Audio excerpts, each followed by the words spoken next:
For the last decade, I've sat here, row L, seat 36 of Block I in the Oldie stand, and what I witnessed from here last season was nothing short of remarkable.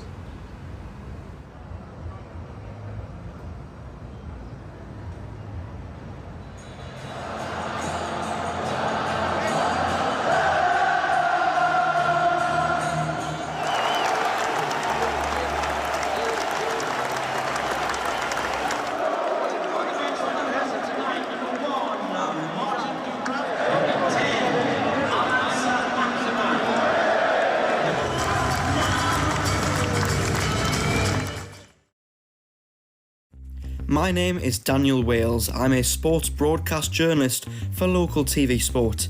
I've interviewed star names, I've reported from big events, and I'm a massive Newcastle United supporter. I've watched the club in the good and mostly the bad times, but all of a sudden, Newcastle are on the road back to Europe. How did they get here? Well, that's what I've been finding out.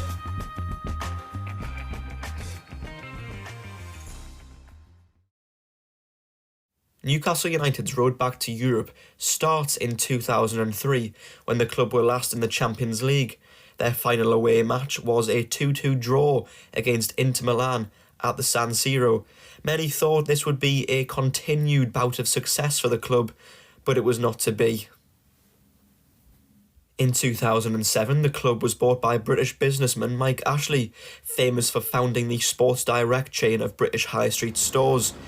His reign initially seemed quite positive, but things soon turned and the club would go on to endure one of the most turbulent periods in its history. It suffered 2 relegations in just 10 years, the first in 2009 and the second in 2016. Here at St James's Park, the atmosphere had begun to turn very sour.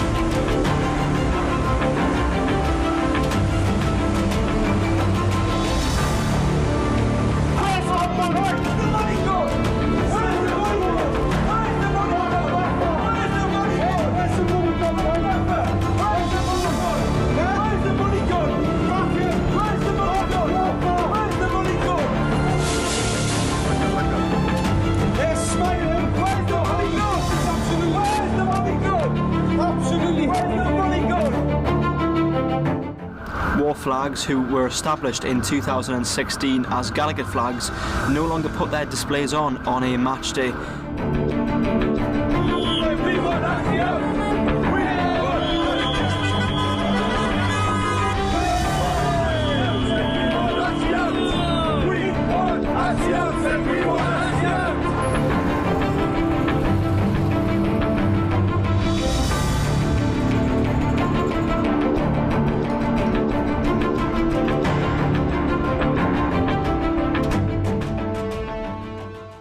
Then, as everyone knows, in October of 2021, everything changed for Newcastle United when the consortium took over the club, ending Mike Ashley's tenure as owner.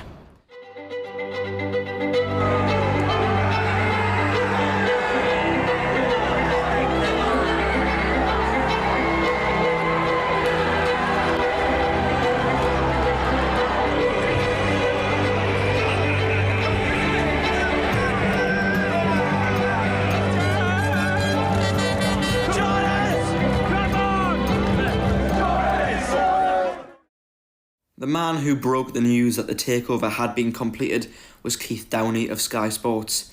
He recalled the emotions of that day. So the first question I have, Keith, is just how frantic was that day covering the story? It felt like the day it was like a crescendo. I think my original feeling or belief was that the takeover was I was told it was probably going to be passed through at 10 o'clock in the morning.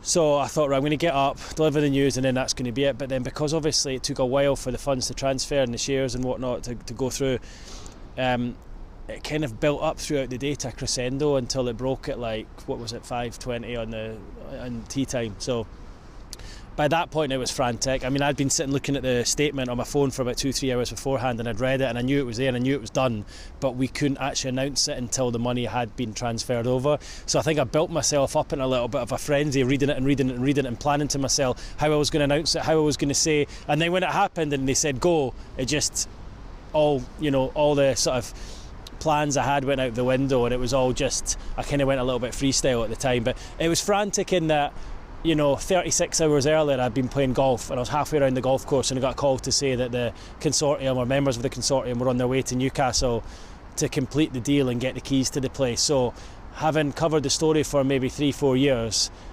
the amount that happened in that 36 hours was just crazy. You mentioned that you covered it for a long time. Of course, it was a year of speculation from since it first broke in April 2020 in the middle of lockdown. And so when you got to announce it here outside St James's Park, just how did that feel? Well, it was emotional. I think you could probably see that in my face at the time. It was like a release of adrenaline, a release of tension that had been built up for all those years. You've got to remember, us as reporters in the North East were probably collateral damage in the whole thing as well, because we had reported that the takeover was close a number of times, and when it didn't go through, we kind of got the blame. And I can see why fans were frustrated with us and upset with us and angry with us in many ways. And when it fell through in the previous July, I remember walking around Newcastle for about 2-3 hours that night, kind of just feeling, where do we go next from here? So I think, having covered the story for a number of years, and for it to finally go through and be ratified in the way it was, with all the supporters here and the timing of it was International Week, so it was quiet elsewhere, so it was the only story in town. I think it just made me feel quite emotional, because I knew what I was saying meant so much to so many other people. I knew that it was a big moment for Newcastle. It was the biggest story here in decades, and it just felt like a very big moment, and I knew it was going to change so many people's lives. So I think that's probably why I got a little bit emotional. But it was also just a release of all that built up tension of all the years of reporting on it and not getting it over the line. Probably not that dissimilar a feeling to how it was for you guys as supporters. And with the new ownership sat in these seats here came the return of war flags, adding once again to the matchday atmosphere and spectacle.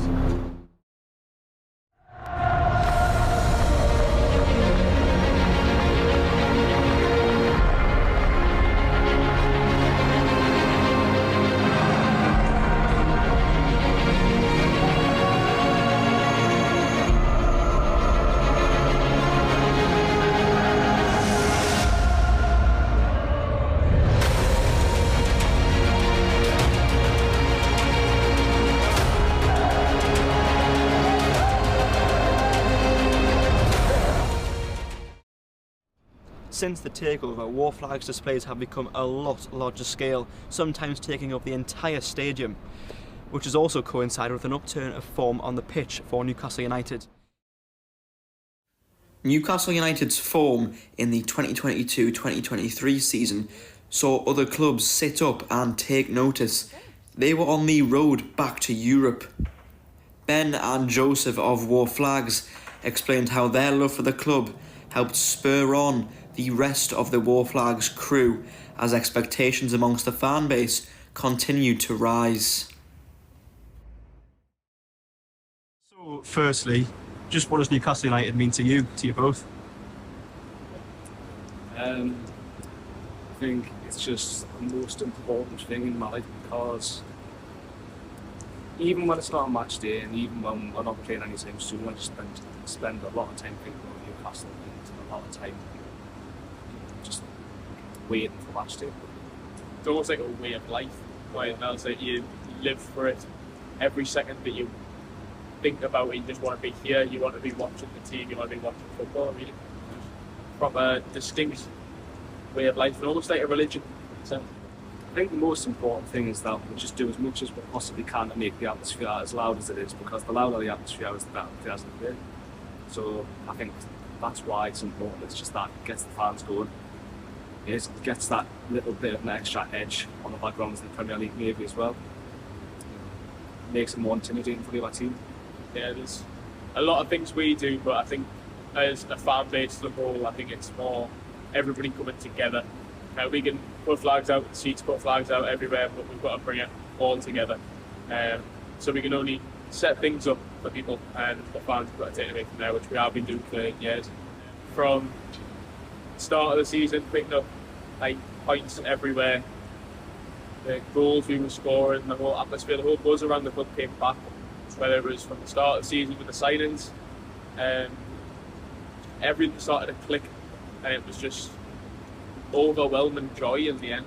It's just when you get to the point where you sort of feel like you could actually achieve something, which, I mean, never in the whole time I've been watching Newcastle at the end, I thought that's one staying on. You know, when you get to the point of the season where we're doing well in the cup and we're pushing for Champions League, you could actually achieve something quite impressive. To find out just what the mindset behind the scenes at the club was like, I attended a talk-in where Newcastle United supporters were listening to various journalists who were giving their thoughts on the club's recent form and the prospect of playing Champions League football once again.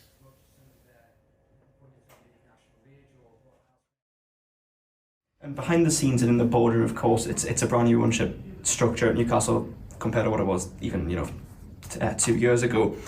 From their perspective, how important do you think getting back into Europe was in terms of the exposure of the club and playing on the highest level in Europe and exporting Newcastle's brand to the world, essentially?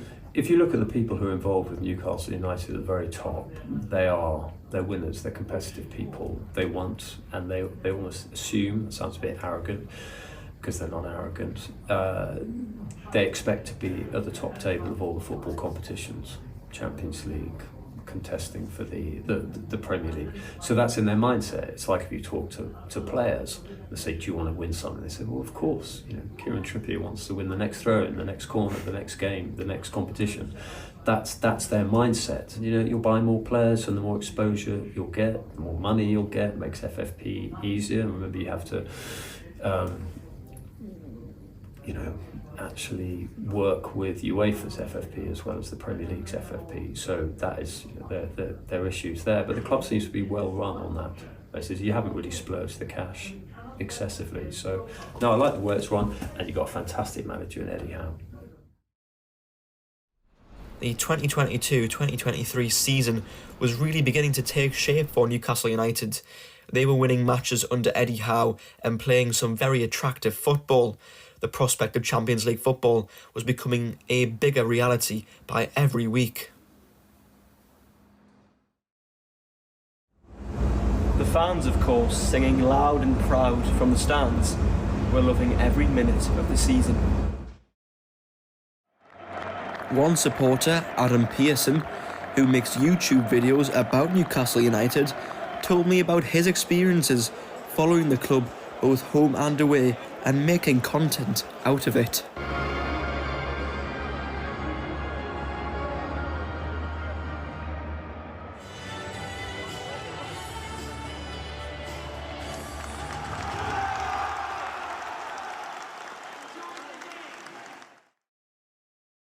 That must be, great to go and be making content about a team that's doing so well on the pitch as well. But that's always going to be a case, I think, with Newcastle, because you got to look at it like, for example, a fan of a different football team in the past, why would you watch a Newcastle United content creator? There's absolutely no point at all. The team's going nowhere. It's just neglected. There's no future whatsoever. There's no focal point. So with the club now progressing higher, we've got into the Champions League first full season after the takeover. I think opposition fans know that Newcastle is going to get better and better. There's a reason to watch Newcastle United content creators, because the team is going to do better, and it's exciting to watch. I think the football's been good to watch as well, and therefore people out there will probably want to watch Newcastle United content creators and see what's going to happen to the team next. It's just a great opportunity. I think Brighton's a good example as well for teams, for Newcastle fans to look on to, a team that is progressing every single season. For me, I like watching them. I think it's interesting to watch them, and I think that's probably the same for opposition fans towards Newcastle.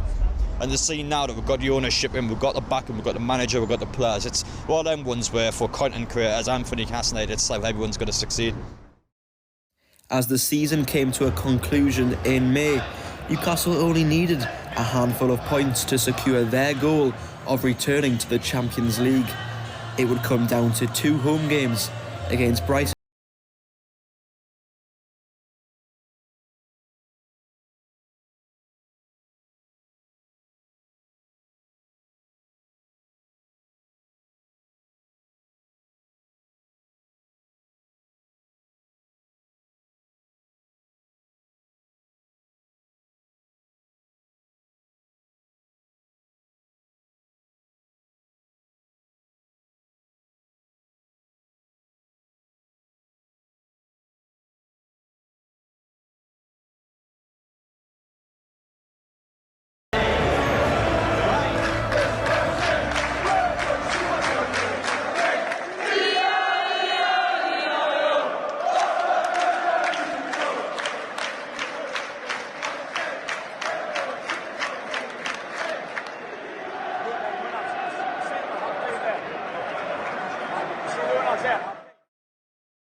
And so Newcastle United had done it. They had returned to the Champions League for the first time in 20 years. From the boardroom, the players, the staff, the fans and war flags, they had all played their part in getting their club back to Europe's elite footballing competition. What makes Newcastle such a special footballing city? I think Newcastle is a special city. I mean, I've had enough cousins come up here and go to university here, and I said to them, I thought it was just a 3-year course, and because they haven't come back after about 5 or 6 years because they're having such a good time up here. Look, it's a great city, but the football here, I mean, you walk up from the station and St James's Park dominates the skyline. It dominates all the conversations. And I love that walk up from the station. I don't know whether you call it a ginnel or whatever, those little sort of avenues you go up, and you see everyone's in the pub and they're watching the other games and they're talking and they're all just sort of. It's funny because you go around Newcastle on a non-match day and it's like a match day elsewhere because it's just everyone's walking around in their black and white shirts.